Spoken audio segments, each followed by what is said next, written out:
ప్రపంచ ఆర్థిక వ్యవస్థ సంక్షోభంలో చిక్కిన తర్వాత ఆ ప్రభావం మిడిల్ ఈస్ట్ లో మొట్టమొదటిగా తాకింది దుబాయ్నే.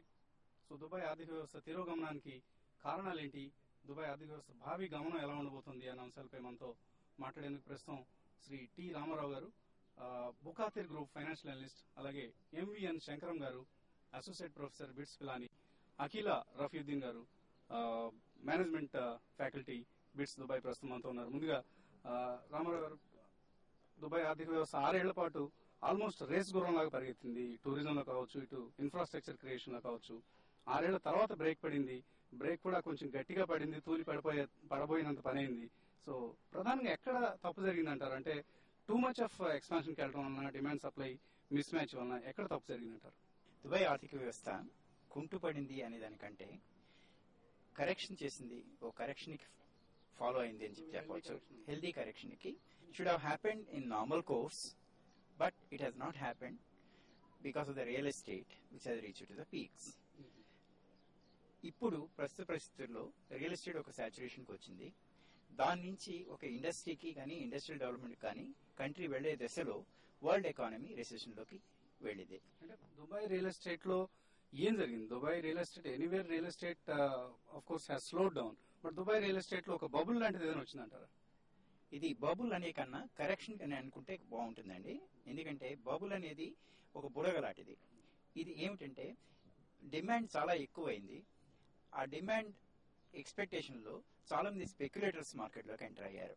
ఈ స్పెక్యులేటర్స్ ఒక్కసారిగా ప్రాఫిట్స్ తగ్గేటప్పటికి విత్డ్రా అయ్యారు. ఆ కరెక్షన్ ఫాలో అవడంలో రేట్లు పడి మనీ ఫ్లో తగ్గి దుబాయ్ రియల్ ఎస్టేట్ అనేది ఒక తగ్గుముఖానికి పట్టింది. మళ్ళీ it is going into the right hands. Actually, the correction has taken place. Prices have come to the correct position. So once again, there is a possibility of development. దీనికి తోడు ఆర్థిక వ్యవస్థ ప్రపంచంలో వచ్చిన రిసెషన్ దీన్ని కూడా ఎఫెక్ట్ చేసింది. ఎందుకంటే మనీ ఫ్లో తగ్గిపోయింది కంట్రీకి. మనీ ఫ్లో ఎప్పుడైతే తగ్గిందో కొనేవాళ్ళు తగ్గేటప్పటికి రేట్లు పడడం ప్రారంభమైంది. అమ్మేవాళ్ళు ఎక్కువయ్యారు, కొనేవాళ్ళు తక్కువ అయ్యారు. ఎందుకంటే స్పెక్యులేటర్స్ ఎంటర్ అయ్యారు మార్కెట్ లోకి. ఇప్పుడు స్పెక్యులేషన్ నుంచి it is going into the hands of the nationals, investors and nationals for a long term investment. ఇప్పుడు ఇది ముందుకెళ్ళడానికి అవకాశం ఉంది. దుబాయ్ కి సంబంధించి రుణభారం చాలా ఎక్కువగా ఉంది. ఫర్ ఇన్స్టెన్స్ రీసెంట్ క్రైసిస్ లో కూడా అబుదాబి లాంటి కంట్రీస్ $15 బిలియన్ ఇచ్చి మరి మద్దతు ఇవ్వాల్సిన పరిస్థితి ఏర్పడింది. సో ఈ రుణభారాన్ని నుంచి, అంటే ఈ సంవత్సరం కూడా ఐ థింక్ 2011-12 లో కూడా $30 బిలియన్ కంటే ఎక్కువ అమౌంట్ ను తిరిగి తీర్చాల్సిన పరిస్థితి కూడా కనిపిస్తుంది. సో ఇవన్నీ షార్ట్ టర్మ్ లో ఎటువంటి ఇంపాక్ట్ చూపిస్తాయి అనుకుంటున్నారు? ఈ రుణభారం అనేది మనం కరెక్ట్ గా చూస్తే పర్టికులర్ కార్పొరేషన్స్ కి వచ్చిందండి. ఇది గవర్నమెంట్ కి సంబంధించింది కాదు. కార్పొరేషన్స్ కి ఎందుకు వచ్చింది అంటే వాళ్ళు ఇన్వెస్ట్ చేసినవి రిటర్న్ అవుతాయి. రియల్ ఎస్టేట్ లో వచ్చే ప్రాబ్లమే ఇది. రియల్ ఎస్టేట్ లో ఎప్పుడు కూడా షార్ట్ టర్మ్ కి మనీ వస్తుందని ఎక్స్పెక్ట్ చేసి ముందు ప్రాజెక్ట్ స్టార్ట్ చేస్తారు. సేమ్ థింగ్ దుబాయ్ లో ఏర్పడింది. ఈ షార్ట్ టర్మ్ నుంచి ఎప్పుడైతే లాంగ్ టర్మ్ కి వెళ్లగలిగారో వాళ్ళు, గవర్నమెంట్ ఫండింగ్ అవసరం వచ్చింది, ఫైనాన్సెస్ అవసరం అయ్యే వాళ్ళకి. ఇది ఎప్పుడైతే తీరిందో with the support of the government or restructuring of the loans, like the companies like Nakheel, companies like Emaar, వాళ్ళు ఎప్పుడైతే చేయగలిగారో ఈ క్యాపిటల్ ఇన్వెస్ట్మెంట్ లో వచ్చిన షార్టేజ్ రీపేమెంట్ పీరియడ్ గురించి వచ్చింది. ఇది రీపేమెంట్ పీరియడ్ ఎప్పుడైతే లాంగ్ చేయగలరో మళ్ళీ once again the development starts. Generally అదే అవుతుంది. ఇప్పుడు వాళ్ళు రీషెడ్యూల్ చేసుకుంటున్నారు. వాళ్ళకున్న లాంగ్ టర్మ్ పేమెంట్స్ ని చేసుకున్నప్పుడు once again it comes in to the normal position. So Akhila garu, sovereign debt కి సంబంధించిన కన్సర్న్స్ కూడా ఒక టైంలో ఎదురైంది దుబాయ్ ప్రభుత్వానికి. సో సావరిన్ గ్యారంటీస్ నిలబెట్టుకుంటారా లేదా అన్న అనుమానాలు కూడా ఒక టైంలో వ్యక్తమయ్యాయి. అయితే ఇప్పుడు ప్రస్తుతం కొంత పరిస్థితి కుదుట పడినట్లు కనిపిస్తుంది. బ్యాంకింగ్ అండ్ ఫైనాన్స్ సెక్టర్ ప్రధానంగా ఇక్కడ ఇస్లామిక్ బ్యాంకింగ్ కూడా ఎక్కువ ప్రాచుర్యంలో ఉంది. So banking and finance sector ఎటువంటి సమస్యలను ఫేస్ చేస్తుంది? రిసెషన్ అనేది వచ్చేస్తే everyone do not have money అని కాన్సెప్ట్ కాదు. They are stopping the flow. Basically మనకు అందరికీ హర్డ్ బిహేవియర్. అంటే ఇప్పుడు ప్రైసెస్ పైకి వస్తున్నప్పుడే మనం కొంటాం. అప్పుడు రియల్ ఎస్టేట్ భూమి కూడా కావాల్సిన అవసరం అందుకే అయింది. రీజన్ కూడా అదే. It was just going up, then we fear that it still going further అనేది we start pulling in money. మనం పుష్ చేస్తాం, అప్పుడు పైకి వస్తుంది. ఇప్పుడు పరిస్థితి ఎట్లుందంటే ఇట్ హ్యాస్ కమ్ డౌన్. అంటే ఇంకా పడుతుందా అని we're waiting and watching. That's what is happening. అదే బ్యాంక్స్ కి కొంచెం దెబ్బతీకింది. ప్లస్ ఇప్పుడు అడ్వాంటేజ్ ఏమైందంటే ఇక్కడ బ్యాంక్స్ కు ఎన్పిఎస్ బాగా పెరిగాయి అంటారా? అంటే రీపేమెంట్ కెపాసిటీ అనేది మళ్ళీ that to came from real estate I believe not much on to that. ఇదేంటంటే వీళ్ళు టూరిజం అని ఎక్స్పాన్షన్ అని we're going in to that direction కదా. More over we know our sheikh whose on to visionary leader కదా అండి. అంత expansion అని because oil ఒక సోర్స్ ప్లస్ టూరిజం అనేది ప్లస్ ఇది హబ్. మీకు చూస్తే డెస్టినేషన్ వైజ్ కూడా వీళ్ళు ఆపర్చునిటీ తీసుకున్నారు. That was one thing. ఇప్పుడు మీరు అడిగింది non performing assets just because of this ఈ క్రాష్ వల్ల వీళ్ళకి కూడా వచ్చింది. Most of the investors where from US only. ఇప్పుడు మీ పామ్ నకీల్ ఇవన్నీ తను చెప్పిన అన్ని ఇన్వెస్టర్స్ ఆర్ ఫ్రమ్ యుఎస్ 90%. మన లోకల్స్ అయితే nationals they have their own. మన ఇండియన్స్ అయితే they again have to prefer Indian economy సైడే వెళ్తాం మనం, ఇన్వెస్టింగ్ అటే వెళ్తాం. ఎందుకంటే ట్రాన్స్పరెన్సీ అనేది కొంచెం భయం, మళ్ళీ రూల్స్ చేంజ్ అవుతాయా ఇవన్నీ ఉన్నాయి కదా అండి. దాని గురించి అదొకటి ప్రాబ్లం ఇక్కడ. ప్లస్ ఇస్లామిక్ బ్యాంకింగ్ అనేది ఒక కాన్సెప్ట్ వచ్చినందుకు కొంచెం ఇప్పుడు గ్రోత్ వస్తుంది. అది కాన్సెప్ట్ ఇస్ డిఫరెంట్. వాళ్ళేమో రియల్ డీలింగ్ చేస్తారు అన్నట్టు. Suppose I by A car, మనకేమో పేపర్స్ పెట్టేస్తే లోన్ వచ్చేస్తుంది కన్వెన్షనల్ లో. ఇక్కడేమో వాళ్ళు కార్ కొనేసి మీకు ఇస్తారు. సో ట్రాన్స్పరెన్సీ అనేది వస్తుంది. అట్లా కొంచెం ప్రజలకు ట్రస్ట్ అనేది వస్తుంది. Then it is going to come back and it's like right by June 2012 we're going to get back అన్నట్టు ఉంది. ఇప్పుడు చూస్తే ఇన్ఫ్లేషన్ కూడా తగ్గింది.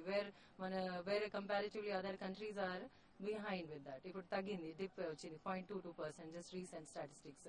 ఫుడ్ ప్రైసెస్ అనేవి కూడా కొంచెం తగ్గాయి. అట్లా నడుస్తుంది. So it might come up. It's cycle of all this కదా. ప్రపంచంలోని టాలెస్ట్ టవర్ పేరునే మార్చుకోవాల్సి వచ్చింది. ఒక పేరు నుంచి ఇంకో పేరుకు మారింది అది. సో అటువంటి పరిస్థితి నుంచి కొంచెం పరిస్థితి ఇప్పుడు చక్కబడుతోంది, గాడిలో పడుతుంది అంటున్నారు. మీరు ఎటువంటి ట్రెండ్స్ గమనిస్తున్నారు? నేను చాలా పాజిటివ్ గానే చూస్తున్నానండి. ఎందుకంటే టవర్ అంటే అది ఎక్కడికో పోలేదు. అది ఖలీఫా అన్నది మా యుఏఈ ఇదే కాబట్టి అది, ఎందుకంటే అందరూ ఒకటే, ఇదంతా ఒకటే దేశం.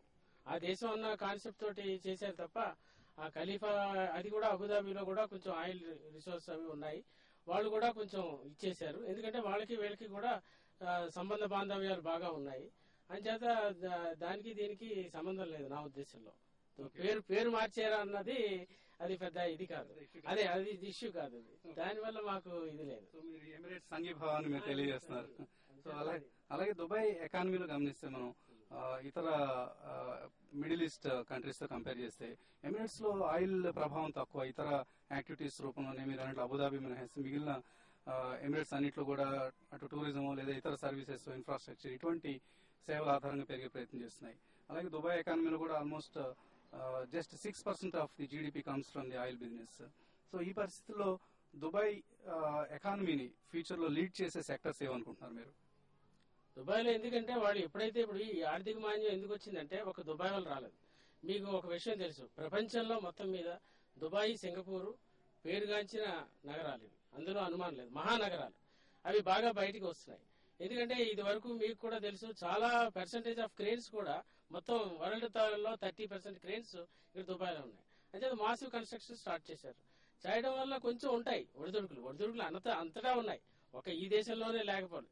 అయితే ఈ ఒడిదుడుకుల నుంచి ఎలా రావాలి అన్నది వాళ్ళు చాలా గమనించి, సో పెద్ద వాళ్ళు కూడా వాళ్ళు కొంతవరకు వాళ్ళు ఫైనాన్షియల్, ఎందుకంటే వాళ్ళు కూడా రెస్పాన్సిబుల్ ఎంప్లాయీస్ కాబట్టి వాళ్ళు కూడా తగ్గించుకుని వాళ్ళ తాలూకు ఇది అవి ఎక్స్ట్రా అలవెన్సెస్ అవిని, తర్వాత కొంచెం యంగ్స్టర్స్ కూడా ఎక్స్పెండిచర్ కంట్రోల్ మీద ఎక్కువ దృష్టి మీద ఇచ్చేసి, తర్వాత మా స్టూడెంట్స్ కూడా బాగా జాబ్స్ రావడం, టాలెంట్ ని రికగ్నైజ్ చేయడం, అలాంటి కొన్ని మెజర్స్ తీసుకున్నారు. అంచేతే చాలా తొందరగానే కోలుకునే పరిస్థితి కనబడుతోంది ఇక్కడ.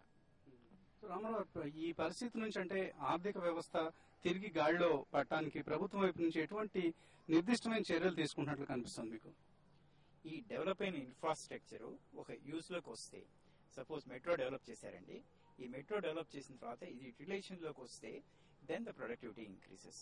అలాగే ఏ ఇండస్ట్రీ స్టార్ట్ చేసినా కూడా ఆ ఇండస్ట్రీ ప్రొడక్షన్ ఎప్పుడైతే స్టార్ట్ అవుతుందో, అది ఎకానమీలోకి ఎప్పుడైతే ఇంజెక్ట్ అవుతుందో అప్పుడు ఆ కంట్రీ పైకి వస్తుంది. వీళ్ళు డెవలప్ అయిన పరిస్థితుల్లో వచ్చిన వరల్డ్ రెసెషన్ వల్ల ఈ injection of into the economy తగ్గింది. ఇప్పుడు ఇది ముందు ఆలోచిస్తే ఇంకొక 2 ఏళ్లలో, నేను జూన్ అని అనుకోవటం లేదు, ఇంకొక 2 ఏళ్లలోనూ వీళ్ళు డెవలప్ చేసిన ఎసెట్స్ ఎప్పుడైతే యూటిలైజేషన్కి వస్తాయో వీళ్ళ రీపేమెంట్ స్కీమ్స్ సరి అవుతాయి. కంట్రీలోకి white collared people will come, then blue collared. ఎందుకంటే బ్లూ కాలర్డ్ లో మనకి బిల్డింగ్స్, కన్స్ట్రక్షన్ ఈ ఏరియా తగ్గచ్చు. రియల్ ఎస్టేట్ ఎందుకంటే సాచురేషన్ కి వచ్చింది. Real estate he's got enough realization. Real estate is there in Dubai. Infrastructure of Dubai world best ఈ రోజున. దీని నుంచి వీళ్ళు ఇండస్ట్రీకి షిఫ్ట్ అవుతారు నా ఉద్దేశం ప్రకారం. ఎప్పుడైతే ఇది ఇండస్ట్రీకి షిఫ్ట్ ఆ సూచనలు ఏమైనా కనిపిస్తున్నాయా? మ్యానుఫ్యాక్చరింగ్ వైపు వెళ్లే అవకాశాలు ఏమైనా కనిపిస్తున్నాయి? ఎందుకనంటే అబుదాబి మొన్ననే అల్యూమినియం స్మెల్టర్ ఓపెన్ చేస్తున్నామని అనౌన్స్ చేసింది. దీనికి కావాల్సింది వాళ్ళకి పవర్ కి వాళ్ళు న్యూక్లియర్ ప్లాంట్ కూడా they have got the sanction from the US and they are going out with a nuclear plant. So power generation ఎప్పుడైతే పెరిగిందో ఇండస్ట్రీ పెరుగుతుంది. So presently they are concentrating on power generation Abu Dhabi. So the industries, main industries, core industries they want to bring it over here for the economy. దానివల్ల ఈ ఆర్థిక మాన్యత అనేది పూర్తిగా సమస్య పోతుంది. మీ స్టూడెంట్స్ కి ఈ ఇయర్ ఎటువంటి ప్లేస్మెంట్స్ ఉంటాయి అనుకుంటున్నారు? ఇప్పుడు చాలా బాగా పెరిగాయండి. ఆల్మోస్ట్ వీక్లీ వన్స్ ఒక కంపెనీ రావడం, వాళ్ళకి బాగా ఇచ్చేసుకోవడం, వాళ్ళు కూడా చాలా బాగా ఉన్నారు. వాళ్ళు చెప్తున్నారు వాళ్ళకి మంచి ఎక్స్పీరియన్స్ కూడా ఇది. అంచేత వాళ్ళు ఏమంటున్నారంటే చాలా పాజిటివ్ గా ఉంది. రియల్ ఎస్టేట్, టూరిజం, సర్వీస్ సెక్టర్లే దుబాయ్ ఆర్థిక వ్యవస్థకు ఆయువుపట్టు. దుబాయ్ జీడీపీలో ఆయిల్ బహుళ వాటా ప్రస్తుతం కేవలం 6% మాత్రమే. అయితే ఇటీవల కొత్తగా కనుగొన్న ఆఫ్షోర్ ఆయిల్ ఫీల్డ్ అల్ జలీలా దుబాయ్ ముఖ చిత్రాన్ని పూర్తిగా మార్చనుంది. దుబాయ్ షేక్ అల్ మక్రూమ్ కూతురి పేరుతో కనుగొన్న ఈ ఆయిల్ డిస్కవరీ దుబాయ్ ప్రార్థనలకు అల్లా ఇచ్చిన వరంగా పలువురు భావిస్తున్నారు. కళ తప్పిన టూరిజం రంగం తిరిగి తెప్పరిల్తేనే దుబాయ్ కష్టాలు తీరేది. అయితే దుబాయ్ గత చరిత్ర గమనిస్తే ఈ భూతల స్వర్గానికి పూర్వ వైభవం త్వరలోనే తిరిగి రావడం ఖాయం అన్న నమ్మకం మాత్రం కలుగుతోంది.